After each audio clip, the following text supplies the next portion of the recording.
Let's see. It looks like an egg. Egg sac. Throw that in there. We can look at that with a microscope. Can't get these bugs. Two little eggs. Get after it. All right, start working on that and tell me what you think it is, and then I'm gonna look for some tiny invertebrates. It kind of looks like a snail. I'm Elijah WOJOHN. I'm a graduate certificate student here, and I'm teaching kids about food and habitat for waterfowl. Teaching them about the base of the food chain and what plants and what habitats waterfowl are using in Arkansas.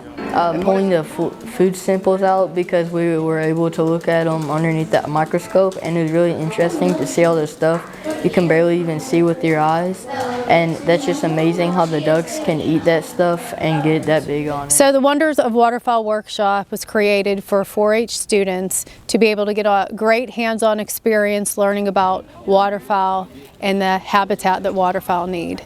And Five Oaks is a great place in the Mississippi Flyway to learn about waterfowl and waterfowl habitat. So this is the species and wing identification station, and I am teaching them the different species of waterfowl, and I'm also helping age the wings as well. So there's, especially during this time of year, we call birds second year or after second year birds. With duck hunting, you can move around, hunt in a boat, hunt in a blind, hunting on a tree, winging up to it, anything. So with these ducks, you would only know that it flew from here to there. You wouldn't know any of this red in between. You wouldn't know that it went all the way up to Canada, and same with the blue.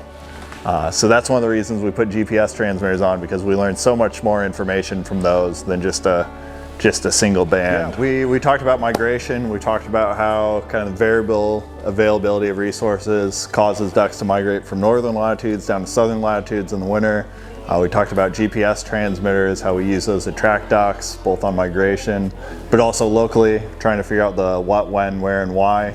So at this station, what they're learning is about the different things that impact a bird's migration through the United States and how they have to respond to it, whether it's a fatal interaction or just something that delays their journey in their migration. Looking at things like power lines to loss of habitat, animal and human interactions. Some of the hazards that can be in the way of ducks' migration. Their migration patterns and what they eat and their habitat. That's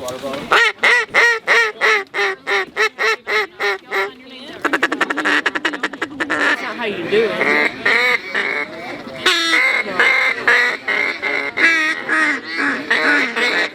It's important for our resource. It's important for hunting. It's important for education and science. And so, which is what leads to this is science. This is being done for science. This is data that provides us understanding of how these birds migrate, where they go to, where they're harvested at. Everybody here has helped you to understand the wonders of waterfowl, the beauty of waterfowl, the magic of waterfowl, and these migrations that we get to experience in Arkansas. Not everybody around the country doesn't get to experience what we get to in Arkansas, but we get it here, right here. You're right in the heart of the winter migration for ducks and geese. So you're in the right spot of the world.